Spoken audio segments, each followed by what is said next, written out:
Welcome to the Real Life Buyer podcast. In this podcast, you will hear interviews with business owners, entrepreneurs, thought leaders, authors, and technical specialists in their field. These professionals will hasten your development, accelerate your career, and broaden your business know-how. Now, introducing your host, Dave Barr, interviewing with a purchasing twist. Hello, and welcome to the Real Life Buyer. As an entrepreneur, leader, professional, or business owner, do you struggle to build rapport and understanding with your staff? How about your management team and their direct reports? Putting it another way, are you confident that your staff would say that you are great at engaging with them, feel you appreciate their worth, and that you are supporting them in the ways they need? If not, then you may have to do some work here, and I may just have the lady you need to give you food for thought and up your game. Today's guest, Wendy Nash, teaches the art of introspection to navigate the emotional, physical, and financially taxing process of building a business or career. Wendy believes the person who builds the company or team determines whether they will do well and observes that whatever the manager isn't owning within themselves is what gets played out at work. The more blind spots a person has, the less productive the workforce. Wendy has a 4-year diploma in somatic physiotherapy, or should I say psychotherapy, a Bachelor of Psychology honours degree, and 17 years of ongoing meditation practice in her toolkit to draw upon. So, without further ado, I welcome Wendy onto the podcast. Hi, Wendy. Thanks, David. It's nice to be here. Thank you very much for having me on. Just before I go on, there are two things I like to do because we aren't here just the first time.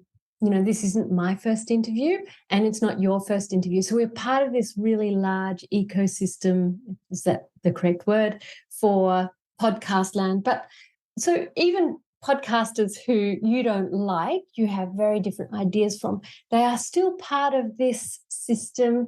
And everybody's contributing in some way. So with the people who make the technical equipment and the software, the internet, everything. It's amazing how much connection there is and all that. But it's also that humans since the beginning of time have been having conversations about how's it going and let's connect.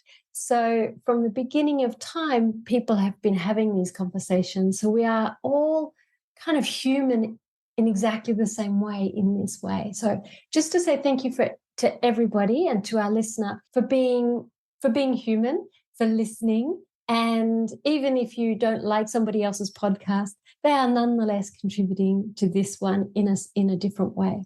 So the other thing that I really like to do is that I'm in Australia and I'm calling from Gubbi Gubbi country in Queensland. And the thing that I'm not Aboriginal, but I really like to, so there's a couple of reasons why I do this. One is Aboriginal people have been working on this and noticing and observing what works in this country for 70,000 years. So to put that in context, it's actually 35 times longer than Christianity. So, it's like when you think the Bible or whatever, or in the Middle East, you can just go back so much longer. It's such a long, continuous sort of surviving culture, just whittling and crafting, observing what works, what doesn't, really engaging with the idea of, well, you have to kind of engage with where you've come from, who your ancestry is, what have they contributed, what heritage do you have, how does it all come together? And then the connection to land and people and rocks and animals and stars and sea and everything is one huge thing. You know, for Aboriginal people, they see the world as humans are one part of that very large process. Humans are not the center of the universe. The earth is the center of the universe. The land is the center of the universe. So the recognition is that it's not until you know where you have come from, that you know where you are now, that you can really go, okay, so what do I want to take going ahead? Do I want to take some stuff? Do I need to look at that? What do I want to do? And that together really deepens the understanding about where we are, where we've come from, and what we want further ahead. So there you go. Thank you very much for allowing me space to do that. Cool. Some interesting thoughts there, things to reflect on. Obviously, knowing the time period that really put things in context with Christianity. So yeah, something I certainly didn't know. So yeah, thanks for sharing that. So let's start. I was a little bit intrigued by your website and obviously the name. Firstly, let's talk about why you decided to get into this area of expertise. And I'd love to know why you selected the name of your website, kindlycutthecrap.com. So I'll start with the second question first, because people, it's one of those things, as a business owner, an entrepreneur, people are like, oh, a company name, it really means a lot. And business advisors were like, oh, you should really change that. And I got a lot of advice saying, well, that's a really bad name. And I liked it. And I just said, it says everything about me. I'm straight down the line, straight to the point. You've got to be honest. You've got to be straight. You've got to get rid of all the riffraff out of your life. You get rid of the bad stuff. You really engage with it. But unless you have kindness at the core of that, it is brutal. And that brutality, so that was my journey. I'd come from quite a hard kind of edged life.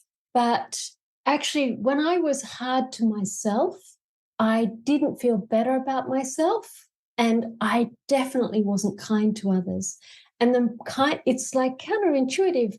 People say, oh, you've got to be hard on yourself to get ahead.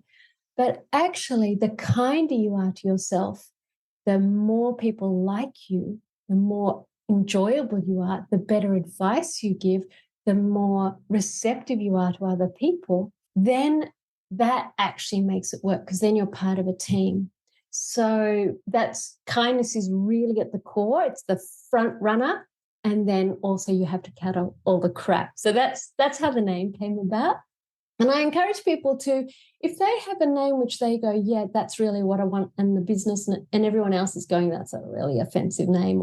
Obviously there are limits, but yeah, really think about, well, as a lot of people said, you're going to get people who really like you, and you're going to cut out people who don't want that style. And that's fine by me. I've already done a good triage of clients that aren't going to work well with me. So that's great.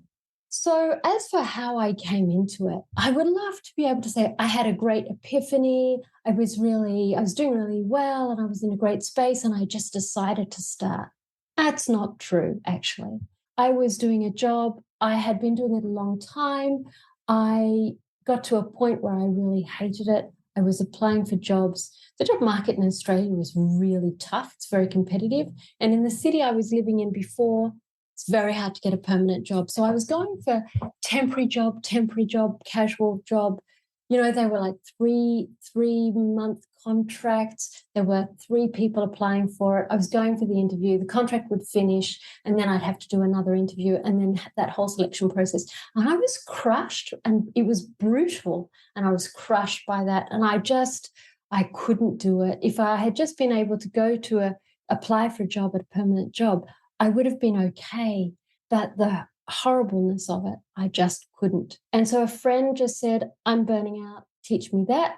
So we did that, and that worked for him. But what I really realized is that another friend said, you're so much better at teaching meditation than burnout. So although I've got some knowledge and some skills in that, my real strength is being able to use my, absolute passion, which is meditation. And not meditation because I want peace and calm, but because I used to have a really foul temper. I was hard on myself, and I was like, I'd been raised in this quite cutting, opinionated environment, and now no one ever thinks of me as an angry person.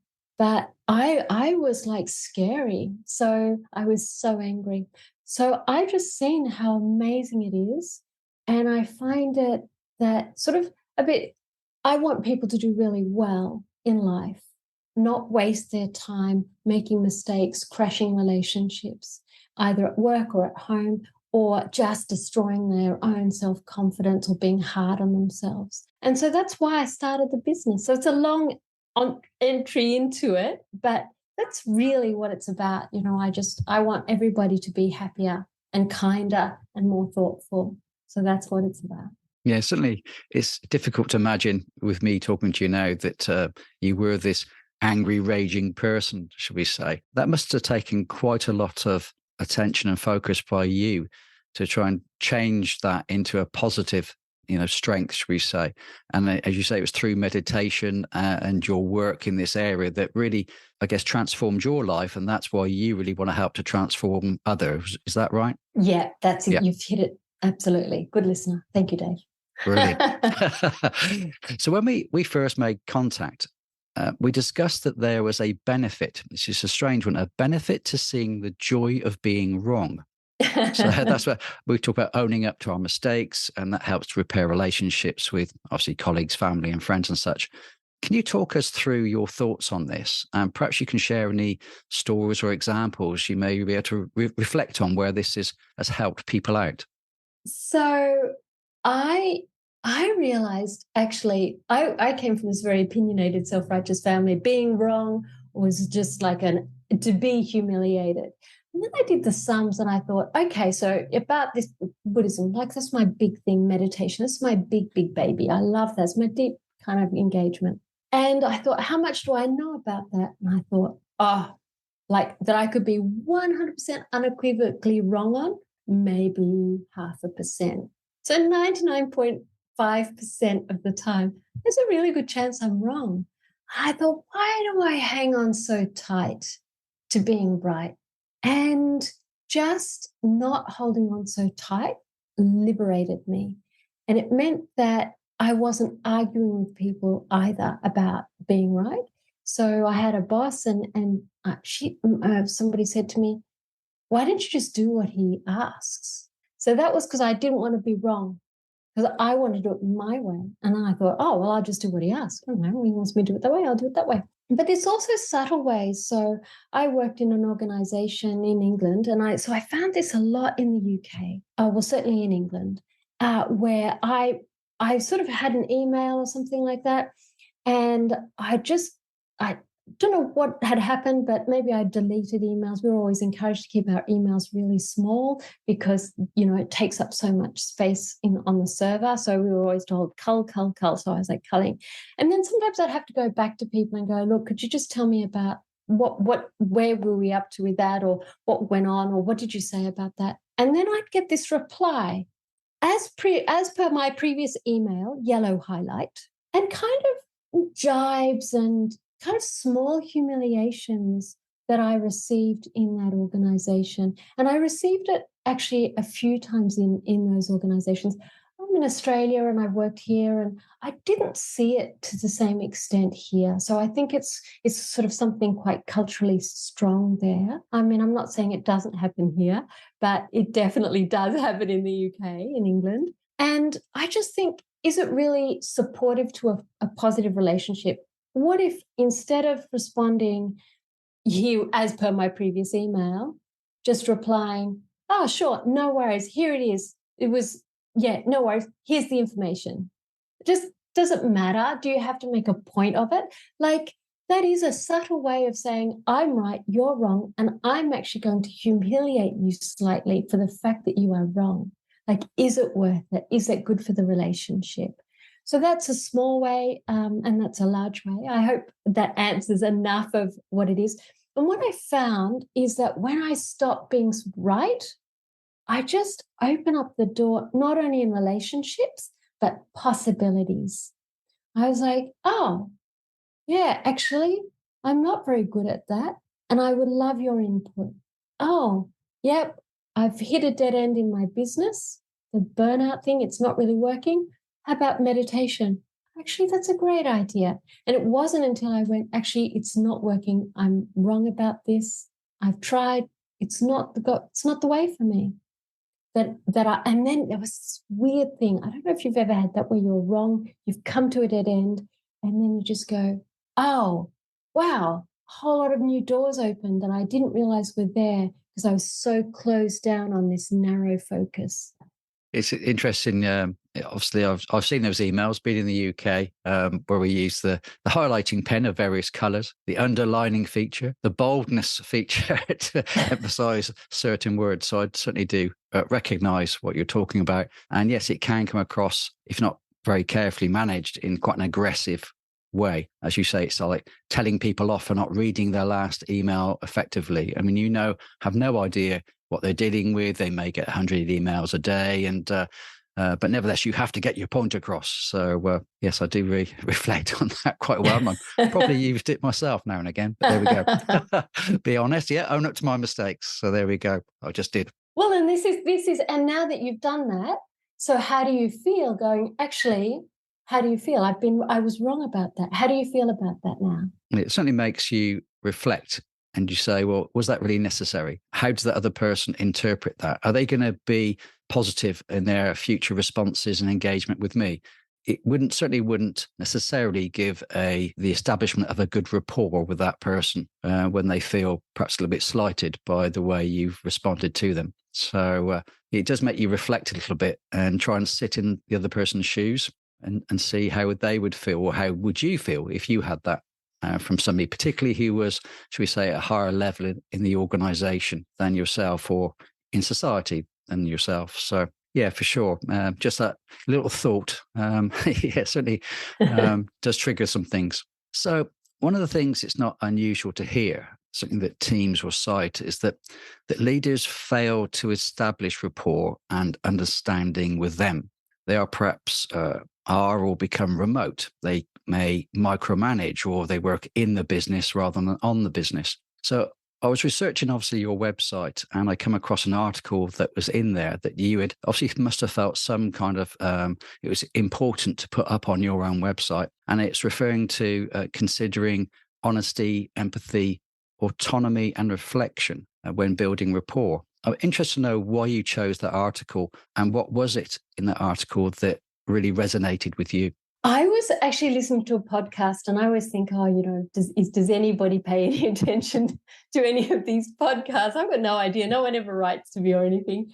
But I often listen to podcasts, and I'm such a reader. I love reading, and I never read enough, unfortunately. But somebody was interviewing somebody called Lawrence Allison, and he and his wife, Emily Allison, wrote a book about their research and analytical findings he's a terrorist, it's a forensic psychologist.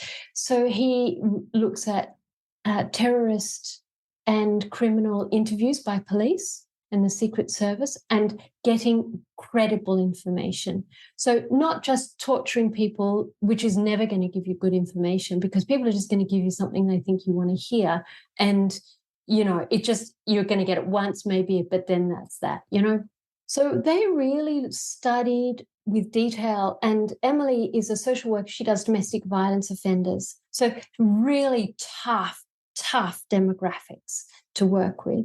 And they looked at what it was. And what they found is that the officers who were good at that, what they were is they were honest. So if they were going, this is the situation, and they go, can you make sure that I will get free off this?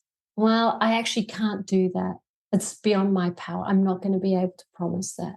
I can ask, I can promise that, but I can't promise that I can go beyond my powers. So it's about being really honest with the person. So not being political, backstabbing, if you like. The next one is empathy. Is that right? Empathy, yeah. And that is really a bit like we were describing about the conversation before about it's a little bit of a jibe. Is it useful? So be empathic. Imagine what it's like to receive this conversation, to be in the receiving end.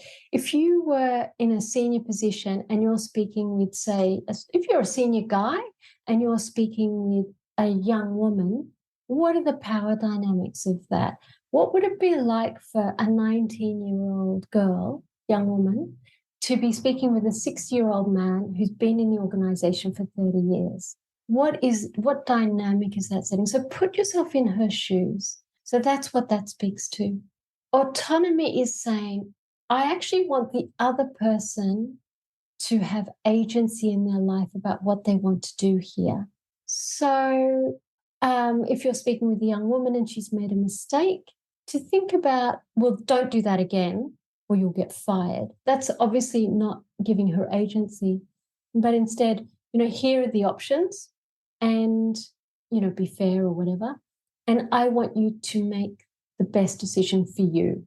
So that's what autonomy is. And reflection, this is very interesting in my work because I find that some guys are really bad at this one. And I was listening to a leadership development a podcast, and he does leadership development on it for MBAs. That's his thing.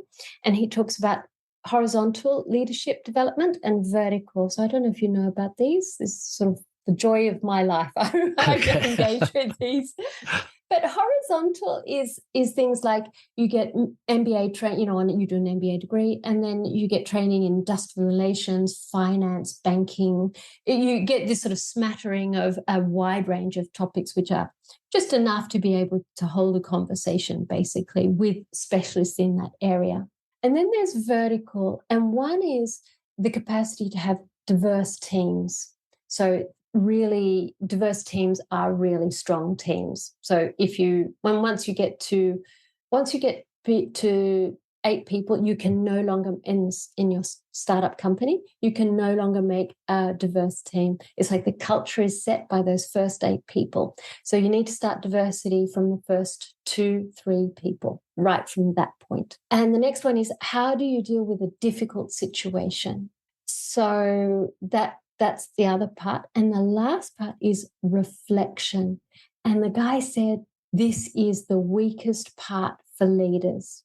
They're not reflective. They're not introspective. And I have this with people. And sometimes I have to go, you have to think about whether this is working out, because I feel like I'm taking your money and it's not really doing anything for you. And it's kind of not working. I think another avenue is going to work better for you, because some people cannot actually introspect, which absolutely shocked me. I'm so introspective, even though I'm a very extroverted character.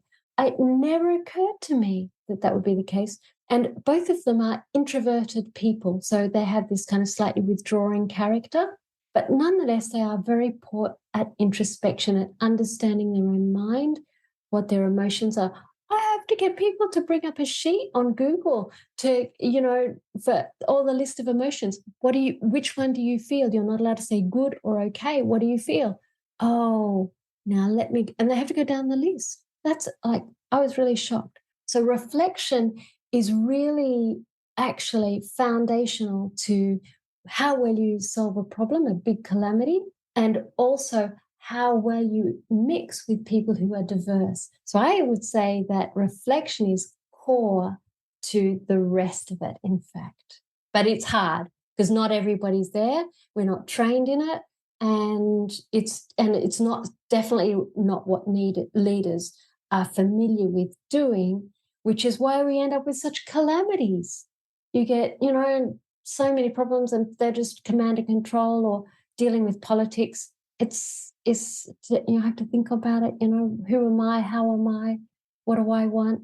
It's just not the strength. There's no training in it, but it's necessary if you want to do well.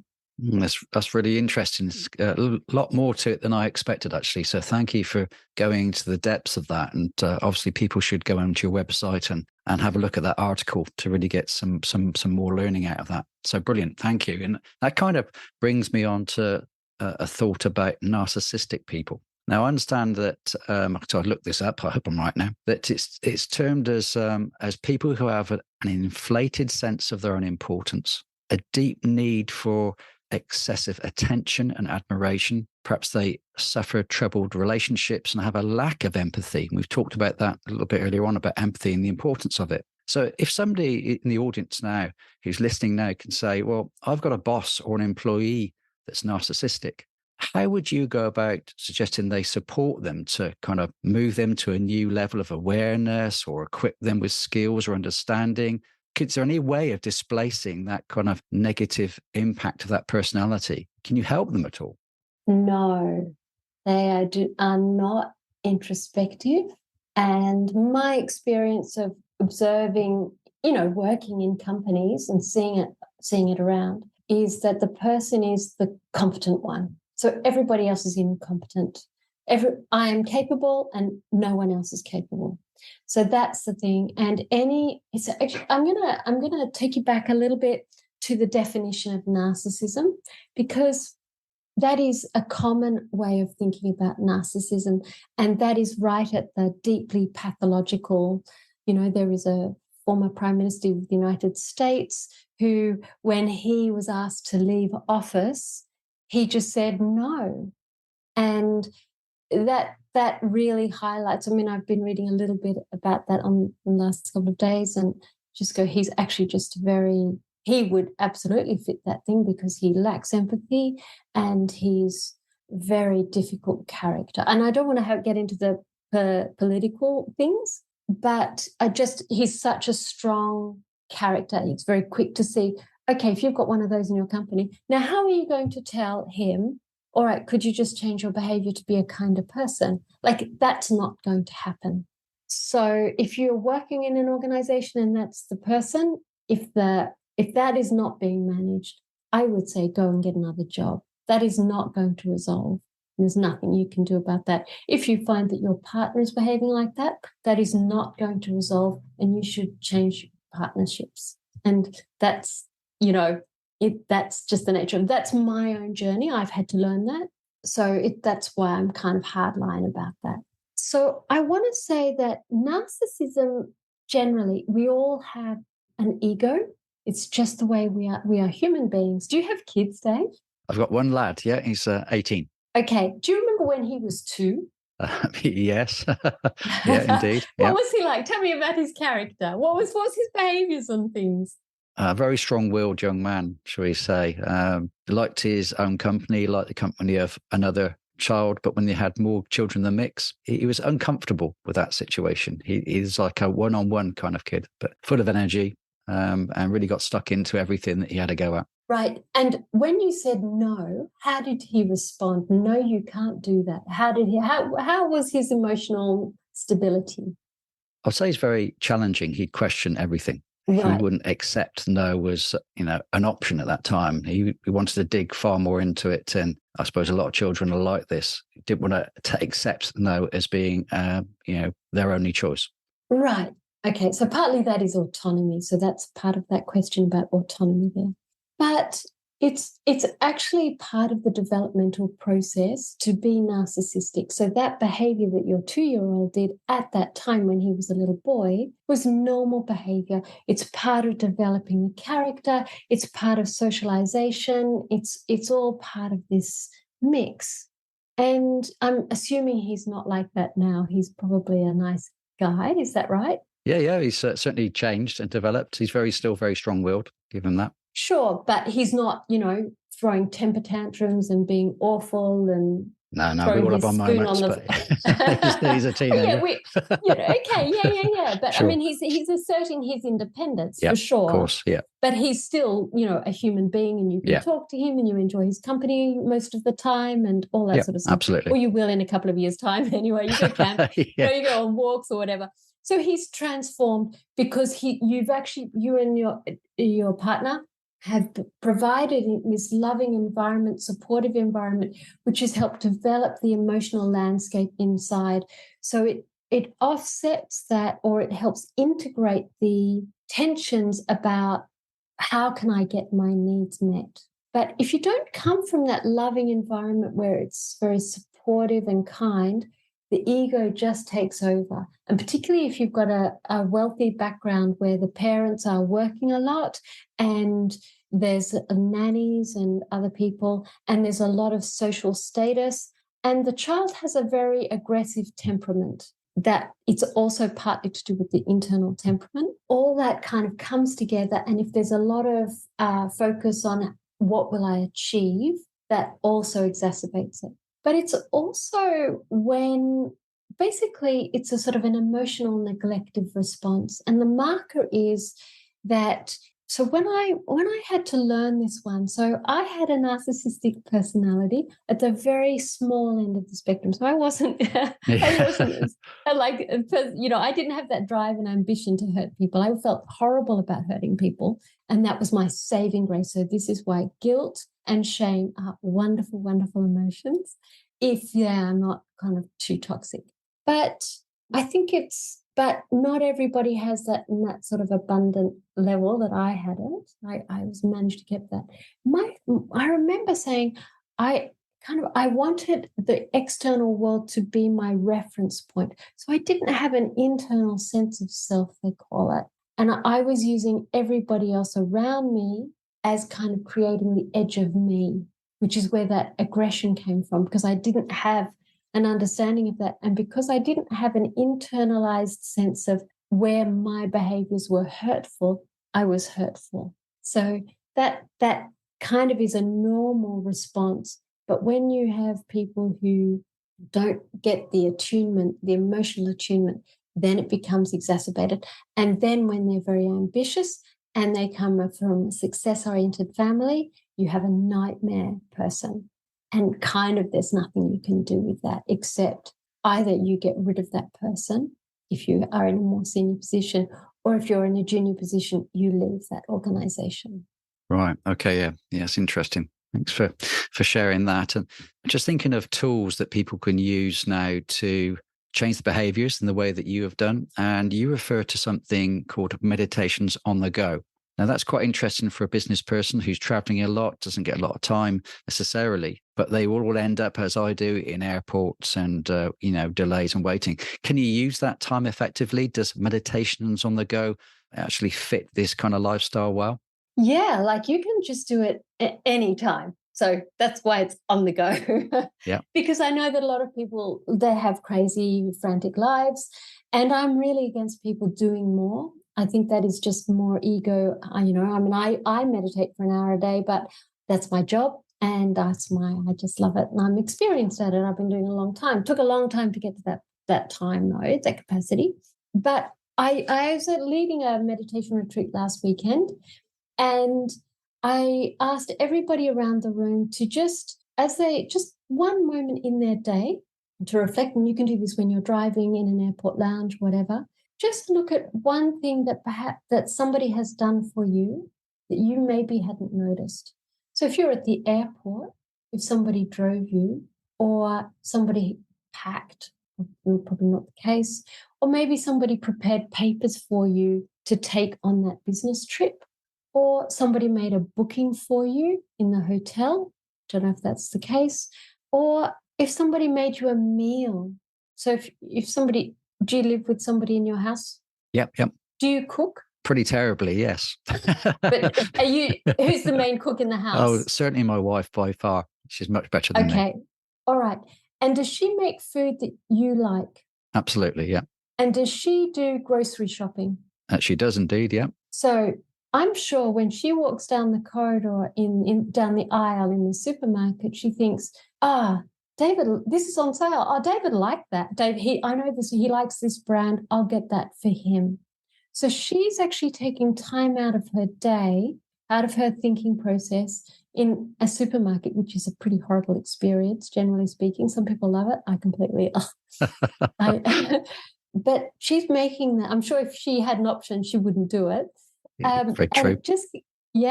And just to make your life happy, to go home, unpack the shopping, to cook the ingredients, to make something you will like, and for your well-being. So she's really thinking, she's planning a lot of memory, she's planning a lot of meal preps, and she's planning a lot of shopping. She's taking time out of her day to really pay attention to every single part of that process that has made you healthy and well and eat delicious food. So all you do is you just notice what is here and simply become aware of all the time somebody goes out of their way to make you a little bit happier. And it might even be thanks in an email. Thanks for doing that. That person didn't have to do it, but they thought, I want to say, I appreciate this. So it's lots. So if you just do that, I've got sort of a PDF of 5, so people can contact me on my website and I'll definitely send it out. Brilliant. Lovely. Thanks for that. So that's a good intro. Now, how do people get hold of you and, connect with you? What's the best places to go and visit? It's definitely on the website, kindlycutthecrap.com. It's pretty alliterative, pretty memorable. Most people don't forget. So it's pretty straightforward. You can just email me. There's a contact box as well in there. So yeah, just message me. And if you have any questions about meditation, I'm always happy to respond. You know, people have kind of qualms, but I'm really about trying to make it easy, fit within the schedule. Not everybody's a morning person. So one of the things that I do that people find helpful is I get, when you get into bed at night, turn your phone on to airplane mode and just notice the breath. And you just set a timer for 1 minute, 60 seconds. You do that for 1 week every night when you go to bed. And then the second week, 2 minutes. And the second week, 3 minutes. And I have a client who's been at 4 minutes for months. She's had lots and lots of stuff. And the point is not to sit for a long time. The point is to set up a routine. And it actually takes a really long time to set up a daily routine. You think 1 minute, how hard can that be? You'd be amazed how hard that is. Yeah. Because the mind is used to being in control and hiding your thoughts from yourself, kind of giving you lots of reactive time, not so much responsive time. Doesn't want you to kind of introspect.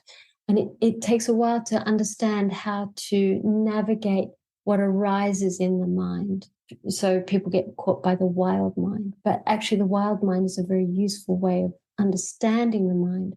But you've got to know how to unpack that in order to be able to really engage with what's going on. So yeah.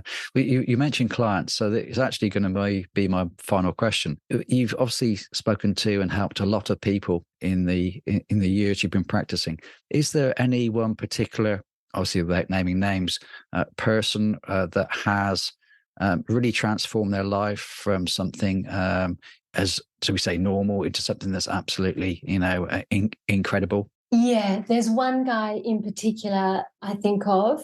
I just bumped into him in the street, actually, near where I live.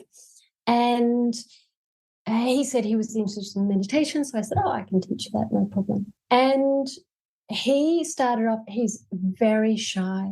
He was socially awkward, very lacking in confidence, he wanted to start a business. He was working in a large organization, a household name in Australia. And he was sort of feeling like he wanted to go out and do this business. And he was stuck and he was just treading through, and then he was finishing his degree and things like that. And then he finally left to start this business, and he'd just been doing it like a few months, maybe 6 months, just the prep work from the initial inception to that. And I'm going, that's really too early. You need to be doing 2 jobs for a couple of years before you step out, because the failure rate is really high. And he went out on his own, and autonomy, it's his joy. And then it didn't work. He hadn't done enough research. He ended up working in a supermarket to make ends meet. He felt totally humiliated and he sort of worried about the social presentation. He was very conscious about all that. How would he come across? He was, working at, the supermarket. And how does it work for all the people there? And what's it like to be a guy in your 30s working at a supermarket with middle-aged women and uni students? You kind of don't fit in. Anyway, the organisation advertised, they said they contacted him. He was broke. He thought, I'm going to go back, 1-year contract. And it turned out that he took all that experience and knowledge, and because he had really wanted to extend himself, really understand himself, really kind of chance his possibilities, he went back into the organization. All the things that he and I had been working on to get the company, his own company, up and running well with people and everything. He took all that project management skill, everything, and he's now such a rising star. We had a meeting this week and I said, you're going to have to watch your back, because people are going to start wanting to cut you down, because the CEO or the big senior manager is like, I want you to take on X number of new projects, these that are super high profile, and you are going, and I'm like, you are a rising star. watch your back. So then we had to talk about how to build rapport, how to get old guys. So he's like, a young, good-looking 32-year-old guy, and he's got people working with him who are 60, and there's a big cultural difference. And when you're in your 60s, you're kind of looking towards retirement, so you're kind of feeling old. So they were undermining him, dismissive, and we talked about how to navigate that because he's such a rising star. So it's amazing to see that transformation. And we've been working together for 2 years, and he's just so strides ahead. It's amazing. He was definitely not going to do that before we had worked together. I mean, I'm not talking, this is his work. I just point the way and then he does it. I can't work with people if I can't do anything, I know, unless they're willing to do their work. So, but he's amazing. Wow, what Brilliant. A change. That's a great story to finish on there. Well, Wendy, I know we're drawing close to our time now. Thank you very much for sharing everything you have today. And it's been wonderful talking to you. Thanks so much. It's so amazing to have this opportunity and to have people who are really interested in listening, and you're a good listener. So thank you very much for being such a good listener and asking such interesting questions. It makes such a difference as a guest, when I feel the host is really interested in wanting to know and not just ticking through the boxes. It's really lovely. It's been a delight. Thank you so much, Dave. Brilliant. Thank you. Have a great day. Thanks, you too. Bye. Bye. So there's another Real Life Buyer podcast. I do hope you enjoyed it and it's given you some ideas and inspiration for greater action and achievement. If you are a purchasing or a supply chain professional, business owner or director, come and join my Facebook group, the Purchasing and Supply Chain Community Hub, a safe place to engage with like-minded, friendly people. See you soon. Bye.